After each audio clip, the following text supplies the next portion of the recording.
babae, magaganda at nakakabighani. Pero sa mundo ng sports, kayang-kayang lang makipaglaban sa bruskong Adan.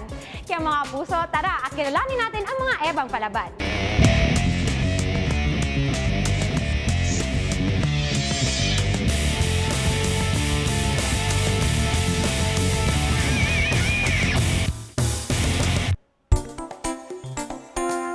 Normal na araw na naman ang nakalipas sa opisina ng 48 years old na postmaster na si Lily Picante.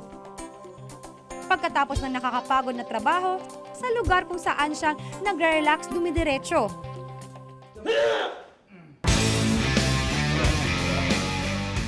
Pero hindi yoga o aerobics ang gagawin niya dahil ang postmaster ng Makati ay isa ding powerlifter.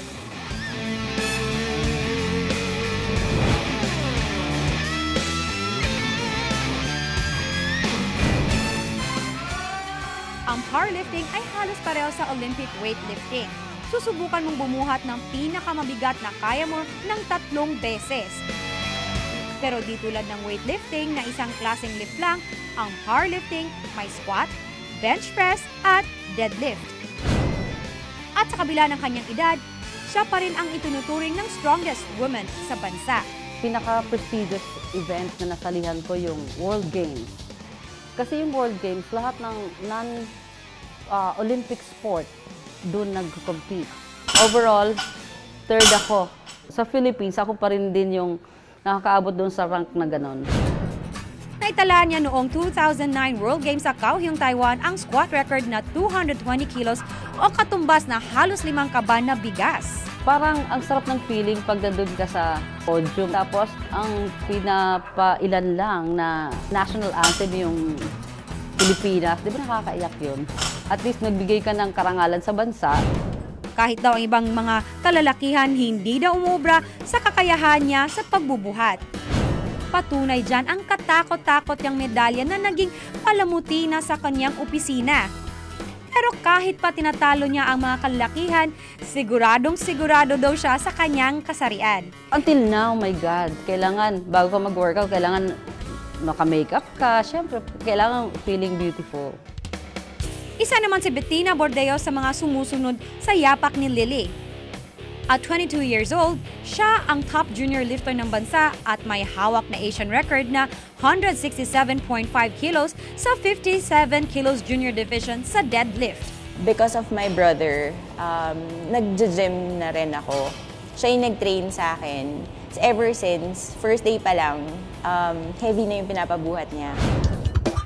5 taon pa lang si Bettina sa sport ng powerlifting pero iba't ibang local international events na ang kanyang napalanunan. Pero kahit pa nasa bruskong mundo, hindi maikakailang babaeng-babae pa rin ang dalaga. Every time I compete, I see to it that medyo andun pa rin yung tatak ng pagkakikay ko. At the same time, andun yung tatak ng pagka-Pilipino ko. So yun, sa fingernails, I still feel like a girl. And this is what I do in competitions. It's the sumo style. So the stance is wider. Okay. And then mas wide ba? Mas mahirap? Or... It uses more of your legs and your butt. Gusto ko yan. Magaganyan ako bukas din.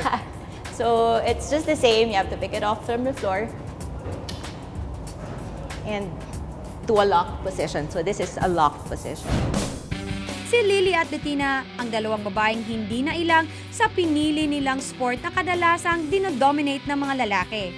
I'm trying to encourage as much Filipino women to try powerlifting or at least try lifting weights. Nakakalis ng stress, nakakabata. Mas maganda, magiging widen yung horizon mo sa lahat. Ang mga kababaihang ito ang nagpapatunay na pantay-pantay na lang ang kahit anong kasarian. Sa lakas, galing at sa kakayahan, sino magsasabi na ang kababaihan ay hindi palaban? Good. Ayan, dito sa Sports Pilipinas.